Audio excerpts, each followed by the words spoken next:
नमस्कार दोस्तों। अभी एक फ़ोन आया था अधिवक्ता साहब का एक दिन पहले। उनका कहना ये था कि उन्होंने चकबंदी के कई वीडियोस देखे और उनको जानकारी भी मिली, पर कई बार कुछ लोग आते हैं और पुरानी खतौनी लेकर के आते हैं जिसमें रकबा जो है बीघा बिस्वा बिस्वांसी में अंकित होता है और उसको पढ़ने में नई जनरेशन को दिक्कत आती है।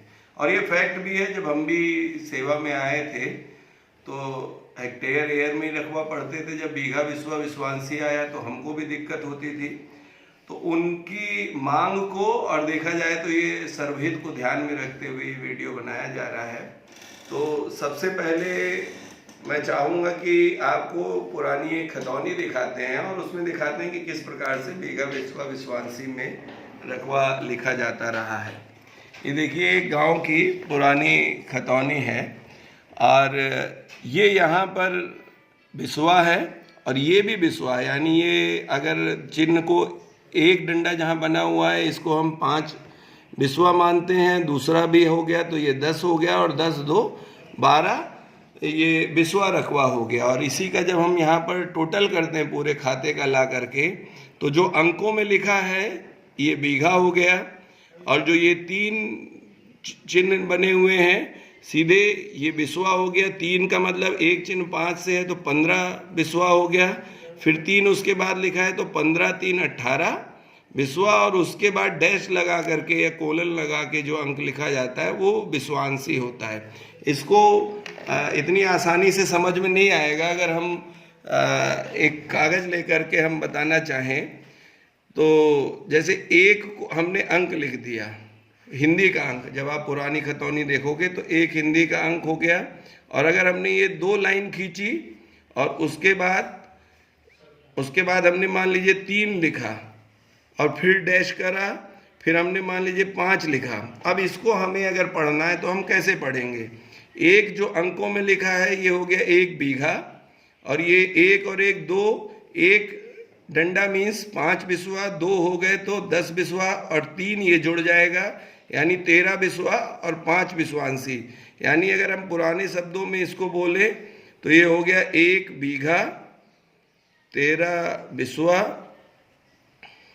और 5 विश्वांसी। इस तरीके से इसको पढ़ा जाएगा।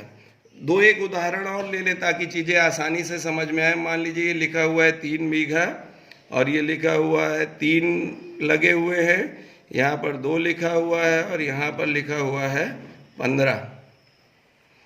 तो ये हो गया 3 बीघा और ये 5 तिया 15 और 2 17 बिस्वा, 15 बिस्वांसी। यानी बीघा और बिस्वा में इस तरीके से पढ़ा जाता है। अंकों में जो लिखा है ये बीघा और ये जो निशान बने हुए हैं सीधे ये बिस्वा का है। एक निशान का मतलब 5 बिस्वा से है, 3 लगे हुए हैं तो 15 बिस्वा। और इसके ठीक बाद बिना किसी डैश या कोलन के अगर कोई अंक लिखा जाता है तो बिस्वा में जुड़ जाता है। और फिर कोलन या डैश के बाद जो संख्या आती वो बिस्वांसी हो गई। अगर हम मान लीजिए ये तो बीघा ऐसे है, अगर केवल 2 डंडे लगे हुए हैं और यहाँ पर कोलन लग गया और मान लीजिए ये लिखा हुआ है 10, तो इसका मतलब हो गया 1 और 1 2, 2 को हम 5 से गुणा करेंगे 10 बिस्वा और चूंकि सीधे डैश लिख गया 10 बिस्वा 10 बिस्वांसी ये हो गया।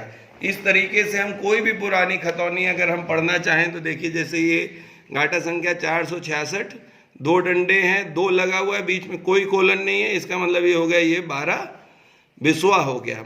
इसी तरीके से कोई भी चीज़ पढ़नी हो आपको, आप उसी तरीके से इसको पढ़ सकते हैं। जैसे ये लिखा हुआ है 1 डंडा लगा है तो ये हो गया 5 और उसके बाद 3 लिखा है, इसका मतलब ये हो गया 8 बिस्वा हो गया। तो इस तरीके से हम पुरानी खतौनी को पढ़ा करते हैं। और एक बात और बताएं, पुरानी खतौनी को जो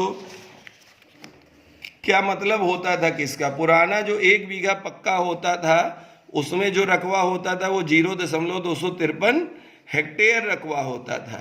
अगर यही 2 बीघा हो जाएगा तो 253 और बढ़ गया, 506 हो गया, 3 हो गया तो 759 हो गया। इसी प्रकार से 1 बिस्वा में 0.013 हेक्टेयर रकबा आ गया, 2 बिस्वा में 0.25, 3 बिस्वा में 0.38। मतलब इसी प्रकार से अगर हम देखें तो 20 बिस्वा में 0.253 हेक्टेयर हो गया। 20 बिस्वा बराबर 1 बीघा होता है। 1 बीघा में 253 रकबा हुआ। 1 बीघा में कितने हो गए?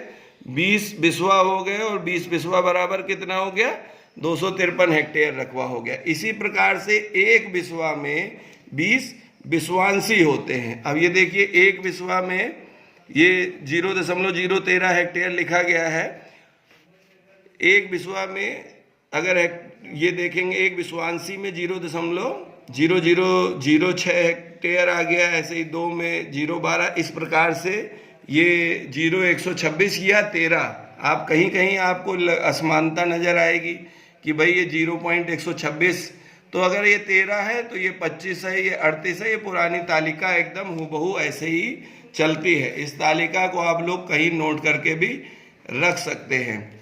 और इसी तरीके से बिस्वांशी की भी तालिका इसी प्रकार से चलती है। अब मेरा मानना ये, ठीक है, तो इसी प्रकार से 1 बिस्वा में 20 बिस्वांशी हो गए। इस तालिका के अनुसार हम कर सकते हैं। एक और जो बहुत ही अच्छी बात हमको हमारे एक चकबंदीकर्ता या कानूनगो द्वारा बताई गई, उनके द्वारा बताया गया कि अगर पुराना कोई रकबा लिखा हुआ है और उसको आप हेक्टेयर में कन्वर्ट करना चाहते हैं, तो पहले बिस्वा में कन्वर्ट कर लीजिए। फॉर एग्जाम्पल कोई लिखा हुआ है 3 बीघा, और ये लिखा हुआ है 10 बिस्वा, और ये लिखा हुआ है 10 बिस्वांशी। तो आप इसको पहले बिस्वांशी में कन्वर्ट कर लीजिए। ये कितना हो गया? 3 बीघा का 1200 बिस्वांशी हो गया, और ये 20 40, और ये कितना? 400 हो गया 1 बीघा में। हाँ, 10 का 200 और ये 10 हो गया। आप इसको अगर जोड़ लेते हैं 1410, और इसको आप भाग दे देते हैं 1581.5 से, तो आपका जो एरिया निकलेगा वो हेक्टेयर में निकल आएगा। ऐसा आप कहीं पे भी करके देखें, स्वतः करके देखें कि कोई भी आप रकबा लिख लें। मान लीजिए 2 बीघा लिख लिया, 10 बिस्वा लिख लिया, 10 बिस्वांशी लिख लिया, और इसको आप बिस्वांशी में कन्वर्ट कर लें। कन्वर्ट करने का फार्मूला क्या है कि 1 बीघा में आपका 20 बिस्वा हो गया। उसी प्रकार से 1 बिस्वा में 20 बिस्वांशी हो गया, प्लस ये बिस्वांशी है ही है। जो बिस्वांशी में कन्वर्ट होगा उसको आप डिवाइड कर दें। जैसे हमने 1410 को 1581.5 से डिवाइड किया तो कितना आता है? 0.891 एयर रकबा आता है, हेक्टेयर रकबा आता है। इसी प्रकार से आप कोई भी रकबा निकाल सकते हैं, ज्ञात कर सकते हैं। तो मेरा अनुमान है, मेरा मानना ये है कि इस प्रकार से पुराना बीघा, बिस्वा और बिस्वांशी में किस प्रकार से लिखा जाता है, और उसमें कितना कितना एरिया आता है, और फिर उसको हेक्टेयर एयर में कैसे चेंज किया जा सकता है, आपको ज्ञात हुआ होगा। अगर इस संबंध में कोई क्वेरी हो तो ज़रूर करें। धन्यवाद।